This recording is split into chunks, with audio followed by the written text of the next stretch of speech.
You're 33, and there's something you've kept just for yourself. Not because you had to, not because it would change anything, but because some things feel more real when they stay inside, when they're yours alone. It's summer in San Francisco, and tonight the fog is taking its time. Through your apartment window, streetlight pours onto the hardwood floor in a clean rectangle. You're in your kitchen, barefoot, rinsing a glass under warm water even though it's already clean. The thing you've never shared with anyone sits in your chest, gentle, present. A small room inside you that belongs only to you. And maybe that's okay. Maybe that's more than okay. Your apartment is small, but yours. A studio on the 4th floor of a Potrero Hill building that smells like coffee in the mornings and someone's cooking in the evenings. The windows face east. Most mornings you wake up to sunlight. You've lived here 2 years. The lease renewal came last week, and you signed it with a quiet satisfaction. This place suits you. The radiator has a personality. Your upstairs neighbor plays piano on Sunday mornings, and it sounds like companionship. The mail carrier knows which door is yours now. You dry the glass carefully and set it on the counter where it catches the light. Your phone lights up. A text from your sister asking about Sunday brunch. You reply with a thumbs up, then go back and add a heart emoji. You set the phone down gently, screen up. The thing you've never told anyone isn't heavy. It's more like a smooth stone you've carried so long you barely notice its weight. A small truth nested inside the larger truth of your life. You've thought about sharing it. On long walks through Golden Gate Park, when the light comes through the trees just right and everything feels possible. On the 22 bus, watching the city roll past your window, all those lives intersecting for a moment. In quiet moments, when someone asks how you're really doing, and you feel the question land somewhere true. But every time you get close, you realize you don't need to. The words would be fine. The sharing would probably be fine. But the silence is fine too. Your job is good. You work in operations for a tech company near the ballpark. The kind of place where people bring their dogs, and everyone's friendly, and the kitchen is always running low on oat milk, but someone always makes a run. You're good at what you do, creating order from chaos, solving small problems before they become big ones, keeping things running smoothly so other people can focus on their work. When you started, you thought it might be temporary. But 4 years in, you've realized this work matters to you. The quiet competence of it. The way systems can be beautiful when they're done right. Most days you eat lunch at your desk. A salad from across the street, or last night's leftovers that taste better the second day. You listen to podcasts about history or unsolved mysteries, things that feel contained but interesting. Stories with beginnings and endings, or at least questions worth asking. Your coworkers are kind. They invite you to things, and you say yes more often than not. Happy hours where everyone loosens up. Birthday dinners at restaurants you'd never choose yourself, but end up enjoying. You laugh easily with them. You ask about their lives and mean it. There's a guy named Marcus in product who you talk to most mornings by the coffee machine. He's thoughtful and a little quiet, and his humor sneaks up on you. He tells you about his weekend plans, hiking in Marin, visiting his sister in Oakland, trying a new restaurant everyone's talking about. You tell him about the bakery you found in the Mission that makes the kind of bread that ruins you for other bread. About the book that's making you think differently about something you thought you understood. About finally visiting the DeYoung like you've been meaning to for months. The conversations are easy. They're enough, and enough feels good. You've never told Marcus about the private thing. You've never told your coworkers. You've never told the barista at the Saturday morning coffee shop, even though she knows your order by heart and always asks about your week with genuine curiosity. Your sister calls every Thursday evening. She lives in Portland now, married with a baby coming in 3 months. She's excited and terrified in the perfect balance that feels right for becoming someone's parent. She asks how you are, and you tell her about work, about the farmer's market where you bought the best peaches of your life last weekend, about the book you're reading. She tells you about nursery paint colors and baby names and how strange and wonderful it feels to be creating a person. She doesn't know about the thing you've kept private, but that's okay. She's never pushed because she trusts you, and that trust feels like its own kind of love. Like she knows you well enough to know what you'll share and what you won't, and both are fine. When you were kids, you shared everything, every secret, every fear, every small victory. But growing up taught you both that privacy isn't the same as distance, that you can be close to someone and still have rooms inside yourself that stay yours. Your sister is good. She's kind. If you told her, she would listen with her whole heart. She wouldn't judge. She would probably just nod and say something like, "Yeah, that makes sense," in that way she has of making complicated things feel simple. But you haven't told her, and somehow that feels okay too. On weekends you walk, miles and miles, through the Presidio where the trees make cathedral light, along Ocean Beach where the cold wind clears your head, up and down the hills of Bernal Heights where the views remind you why you live here. You wear your favorite gray hoodie, soft from washing, your comfortable sneakers that know the shape of your feet. Sometimes you listen to music that makes the city feel epic. Sometimes you listen to nothing and let the sounds of the city become the soundtrack. Summer in San Francisco means tourists everywhere, sure. Crowding the sidewalks, photographing the painted ladies, asking for directions to Lombard Street. But you've learned to love the chaos of it. The reminder that people come from all over just to see this place you get to live in. And anyway, the fog still rolls in every evening. That's when the city becomes itself again.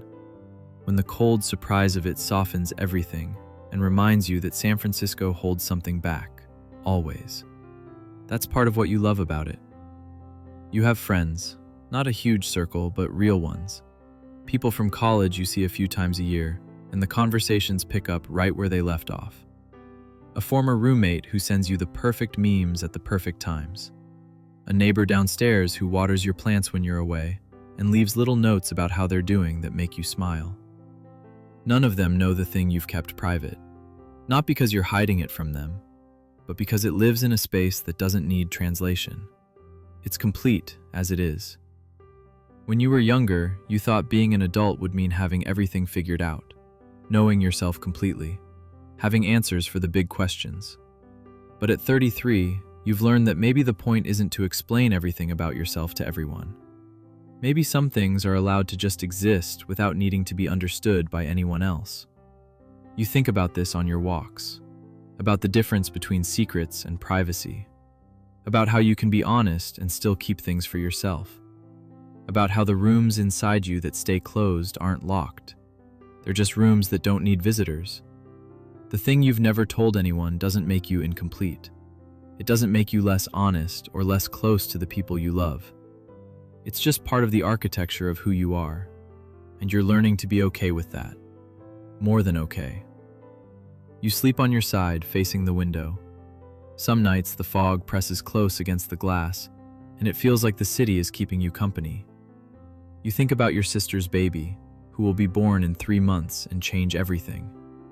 You think about Marcus and whether coffee could become something more, or if friendship is its own perfect thing. You think about the clean glass on your counter and how small rituals can feel like home.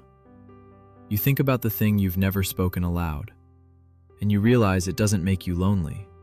If anything, it makes you more yourself, more solid, like you know where your edges are. Morning light through curtains is always gentle, you've noticed. Even on the days when you're not watching for it. It just comes in anyway, soft and steady and sure. If you'd shared it with someone, it would have been 3 years ago.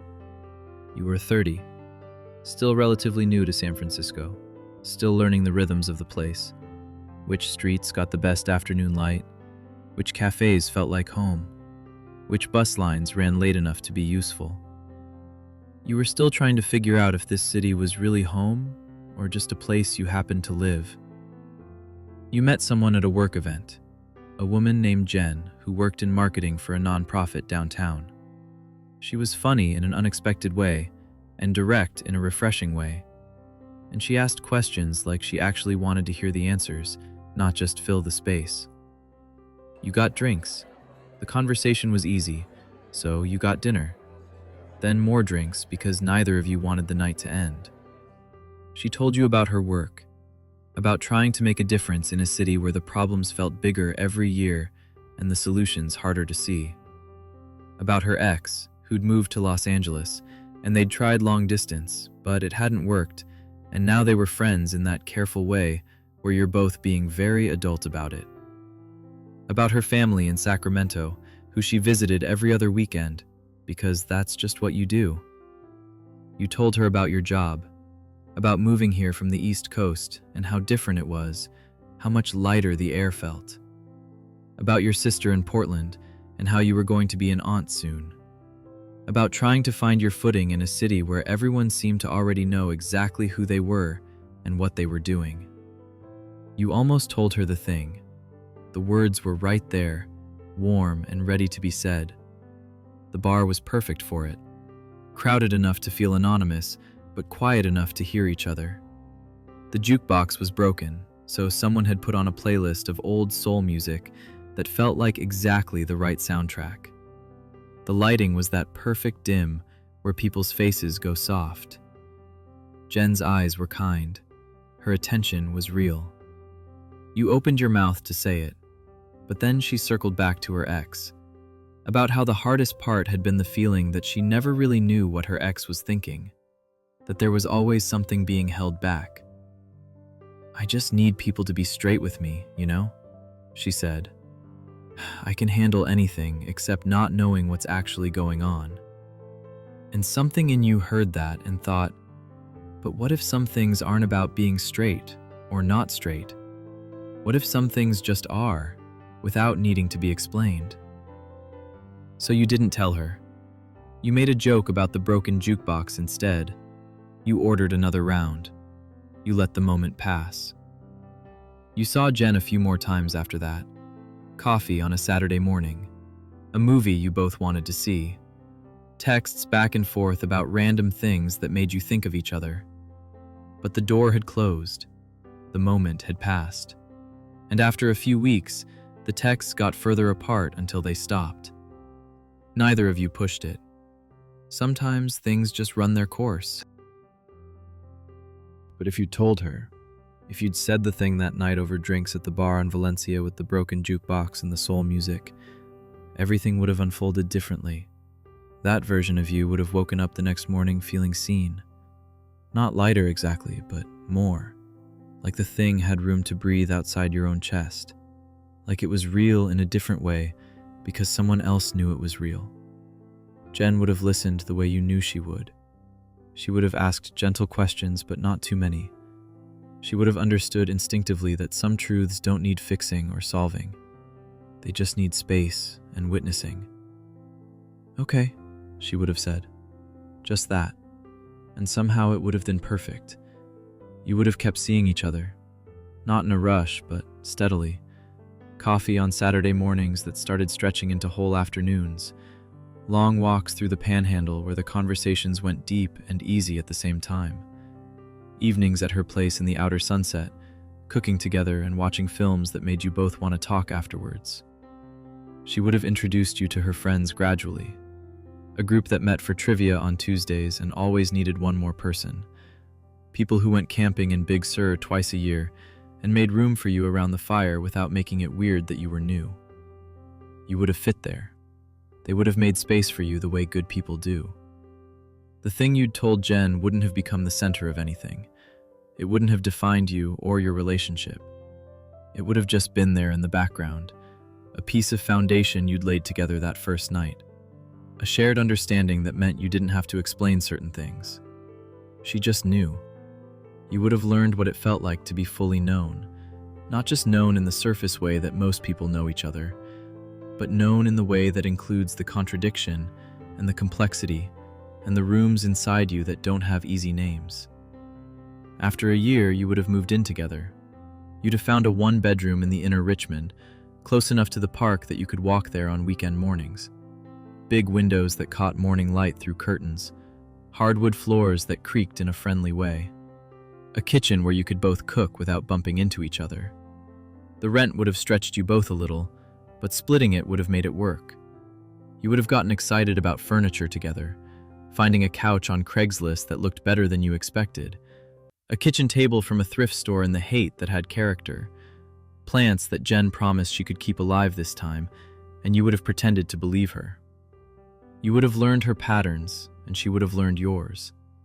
How she woke up before her alarm every single day and needed quiet time with her coffee before she was ready to talk. How she left her socks in the same spot by the bathroom door every night and never remembered to refill the Brita even though you asked nicely. You would have learned that you hog the covers and mumble in your sleep and need the kitchen to be clean before bed or you can't relax. She would have teased you about it in that gentle way that felt like affection. You would have had small disagreements that felt huge in the moment. About whose turn it was to clean the bathroom, about whether to go to her friend's party or stay home, about something one of you said that came out wrong. But they would have been the kind of fights that you resolve and then laugh about later because you're both trying. Underneath everything, she would have known the thing you told her that first night. And because she knew, the weight of carrying it would have been different. Not gone. It was never about getting rid of it, but shared. Like having someone help you carry a bag that you could technically carry yourself, but is easier with two people. Your job might have stayed the same, or maybe you would have felt brave enough to try something different, to go back to school for something you'd always wondered about, to volunteer somewhere that mattered and see if it could become more. The future would have felt more open because you'd practiced opening. Your sister would have visited after the baby was born. She would have brought the baby to meet you and Jen, and you would have held this tiny person and felt the weight of new life. Jen would have been good with the baby in that natural way some people are. Your sister would have pulled you aside at some point and said quietly, "I really like her, and I like who you are with her." You would have been happy. Not in the dramatic way people talk about happiness, but in the real way it actually works most of the time. Steady, present, built from small moments that add up to something solid. On weekends, you and Jen would have walked through Golden Gate Park together. You would have stopped at the Japanese tea garden when the light was right, gone to the De Young Museum, and spent too long in certain galleries because something about the art made you want to stay. Grabbed sandwiches from the place on Clement and eaten them on the grass, talking about small things and big things and everything between. You would have had conversations about the future, about whether to stay in San Francisco or move somewhere more affordable, about whether you wanted kids yourselves or just wanted to be the cool aunts, about what you wanted your lives to look like in 5 years, in 10, knowing that plans change, but it still matters to make them. You would have told her other private things over time, small truths you'd never said aloud, fears that seemed silly but felt real, dreams that seemed too big but felt possible when you said them to her. And she would have shared hers with you. You would have built something together from all those small truths, brick by brick. The city would have felt different. Not warmer, the fog would have still rolled in every evening right on schedule, but it would have felt less like an ending and more like a blanket, something that covered both of you, something that was part of the place you were building together. You might have gotten a dog, some scrappy little rescue from the shelter that chose you as much as you chose it. Jen would have insisted on a ridiculous name, and you would have pretended to resist, but secretly loved it. The dog would have slept between you at night, warm and snoring, and somehow that would have made everything feel more like home. The years would have unfolded the way years do. Some stretches easy, some hard, most just ordinary in the best way. You would have had fights that felt like the end of the world in the moment, but were forgotten a week later. You would have had moments of unexpected joy, dancing in the kitchen for no reason, laughing so hard you couldn't breathe at something that wasn't even that funny, waking up next to someone who knew you and chose to stay. You would have had doubts sometimes. That's normal. Everyone does. Moments of wondering if you made the right choice, if there was some other version of your life you'd left behind, if you were missing something. But you would have stayed. Not because leaving wasn't an option, but because staying felt right. Because when you're known by someone, really known, it becomes easier to know yourself. To trust that this life you're building is yours, and it's real, and it's enough. The thing you'd told Jen that night wouldn't have solved everything. It wouldn't have made you complete or certain or immune to doubt. You would have still had hard days and moments of feeling lost. But you would have had someone to be lost with. Someone who knew the whole map of you, including the parts that don't make sense. And maybe that would have been enough. Morning light through curtains would have become a thing you both loved. The way it came in soft and steady every day, no matter what else was happening. A small, reliable grace. But you didn't tell her that night. You made a joke instead. Something about the jukebox and how it probably gave up on life in the 90s. You changed the subject to safer territory, to movies and travel and the usual getting to know you territory. And a few weeks later, the texts stopped. You let them. Now you're 33, standing in your kitchen with the tap running over a glass that's already clean. The apartment is quiet in that good way that quiet can be. The fog is finally arriving, settling over the neighborhood like it does every summer night. You can hear music through the wall, muffled and melodic. Someone on the street below. You turn off the tap. You set the glass carefully on the counter where tomorrow morning it will catch the light. You think about Jen sometimes, but gently, without regret exactly, just with curiosity about the path not taken. You looked her up on LinkedIn once, maybe 6 months ago. She's still in the city, still doing good work. There was a photo from a work event where she's smiling next to someone who might be a partner or might just be a friend. You couldn't tell, and it didn't really matter. You closed the tab and felt genuinely glad for her. Whatever her life is now, you hope it's good. You wonder if she thinks about you too, if she remembers that night, if she could tell you were on the edge of saying something. You wonder what would have happened if you'd spoken. But you don't wonder if it was wrong that you didn't. The thing you've kept private is still there, exactly as it's always been. It hasn't grown or changed or become a burden. It's just there, a small room inside you that stayed yours. And that feels okay. That feels right, even. You pick up your phone. Your sister's text is still there. You delete the thumbs up emoji and type out a real response. Can't wait for Sunday. Love you. You press send before you can overthink it. Small acts of opening. They add up. You walk to the window. The streetlight is making its nightly square of light on your floor, reliable as always. You stand in it, barefoot, arms loose at your sides, just breathing. Somewhere in this city, that version of you is turning off lights in an apartment she shares with Jen. She's checking the locks. She's climbing into bed next to someone who knows the thing she said 3 years ago. That version of you is probably happy, or at least content, building a life with someone who sees her fully. But here, in this apartment, in this life, the thing stays unspoken. And that's okay. Because you've learned that privacy isn't the same as loneliness. That keeping something for yourself isn't the same as hiding. That you can be honest and open and still have rooms inside you that belong only to you. Maybe you'll share it someday, with someone, with your sister, with Marcus if those morning conversations ever turn into something more. Or maybe you won't. Maybe it will stay yours for your whole life, this small truth that shaped you in ways only you can feel. And either way is fine. The fog presses gently against your window. The city breathes around you, alive and full of millions of other people keeping their own private truths, their own small rooms. You're not alone in that, in the carrying of things that don't need to be shared to be real. You turn away from the window. You brush your teeth. You change into the soft t-shirt you sleep in. You get into bed with a kind of contentment that surprises you when you notice it. The thing you've never told anyone settles softly in your chest. Present. Familiar. Yours. You think about your sister's baby, due in 3 months.